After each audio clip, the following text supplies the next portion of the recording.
पंजाब शार्दूल सरदार उधम सिंग यांचा जन्म 28 डिसेंबर 1899 सुनाम येथे झाला आणि फाशी 31 जुलै 1940 रोजी देण्यात आली. Positions. Load.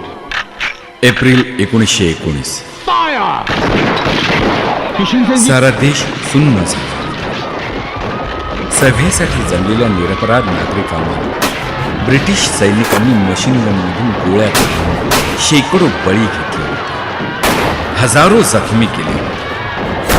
अमृतसरच्या जालियनवाला बागेत घडलेल्या या नृशंस हत्याकांडाने ब्रिटिशांच्या तथाकथित न्यायप्रियतेची लष्करी जगाच्या वेशीवर टाकली. 9 वर्षाचा जवळच रामबागेतल्या खालसा अनाथालयात राहणारा उधम सिंग त्या सभेला गेला होता. त्याच्या अंगावर अनेक माणसं मरून पडल्याने तो सही सलामत वाचला होता. त्याच्या बालमनाने मात्र या क्रूर हत्याकांडाचा सूड घेण्याचा निश्चय केला होता. हे हत्याकांड घडवणारा जनरल डायर आणि ज्याच्या अधिपत्याखाली हे घडलं तो पंजाबचा lieutenant governor sir Michael O'Dwyer यांचा वध करण्याचा त्याचा निश्चय होता. जनरल ओडवायरवर कोर्ट मार्शल चालून त्याची ब्रिटिश सेनेतून हकालपट्टी झाली. दुखण्याने जर्जर होऊन अपमानित अवस्थेत तो जुलै 1926 मध्ये मृत्यू पावला. एक सावज आपोआप नष्ट झाल्याने उधमला वाईट वाटलं. 1927च्या दरम्यान भगतसिंगांच्या गटातील लोकांच्या संपर्कात तो आला आणि त्याला आपलं जीवन कर्तव्य पूर्ण करण्याचा मार्ग सापडला. संघटनेच्या आदेशाने तो एका लाकूड व्यापाऱ्याबरोबर पूर्व आफ्रिकेत गेला. तिथून अनेक पिस्तुले आणि भरपूर दारुगोळा घेऊन तो परत आला. त्याच दरम्यान सॉन्डर्स वधाच्या निमित्ताने पंजाबभर अटक झाली आणि झडत्यांचे सत्र सुरू झाले. उधमच्या घरावर छापा पडला. सारी शस्त्र सामुग्री पकडली गेली. स्वाभाविकच उधम सिंहला अटक केली गेली. त्याला 5 वर्षांची शिक्षा झाली. यथावकाश त्याची सुटका झाली. या वेळेपर्यंत हिंदुस्थान सोशलिस्ट रिपब्लिकन आर्मी उद्ध्वस्त झाली होती. उधम सिंह आता एकाकी होता. त्याला स्वबळावर स्वतःच्याच अक्कल हुशारीने सर ओडवायरला टेपायचे होते. मोठ्या हिकमतीने गुप्त पोलिसांचा पाठलाग चुकवून तो भारतातून निसटला. खोट्या पासपोर्टावर प्रवास करत इजिप्त, ॲब्सिनिया, रशिया, फ्रान्स, जर्मनी असं भटकत तो 1933 मध्ये लंडनला पोहोचला. दरम्यान त्याने सर ओडवायरशी ओळख करून घेण्यात यश मिळवलं. लवकरच त्याला कळलं की 13 मार्च 1940ला हिंदुस्थानशी संबंधित काही संस्थांच्या वतीने लंडनच्या कॅक्स्टन हॉलमध्ये एक सभा होणार होती. भारत मंत्री लॉर्ड झॅटलंड त्या सभेचे अध्यक्ष असणार होते आणि सर मायकेल ओडवायर प्रमुख वक्ता म्हणून भाषण करणार होता. त्याच दिवशी दोघांना उडवण्याचा त्याने निश्चय केला. त्याच्या ओळखीच्या लोकांकडून त्याने एक उत्तम प्रतीचं 6 बारी स्वयंचलित रिव्हॉल्वर मिळवलं. ते उडवण्याचा पुरेसा सराव केला. कॅक्स्टन हॉलवर अनेक चक्रा मारून त्याने त्याची नीट पाहणी केली आणि सारा बेत मनाशी पक्का केला.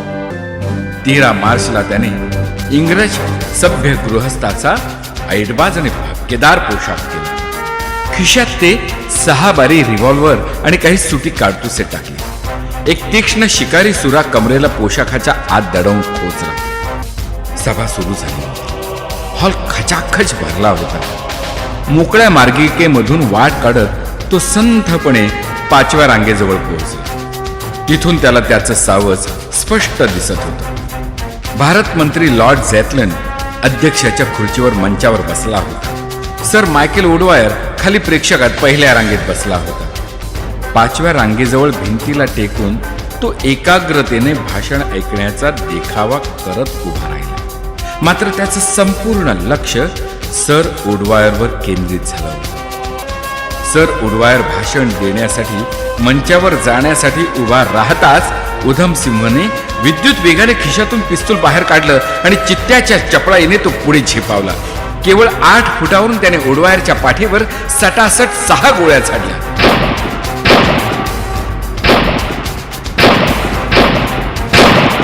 पहिल्याच दोन्ही गोळ्या त्याच्या पाठीतून हृदयाचा वेध घेत आर पार गेल्या.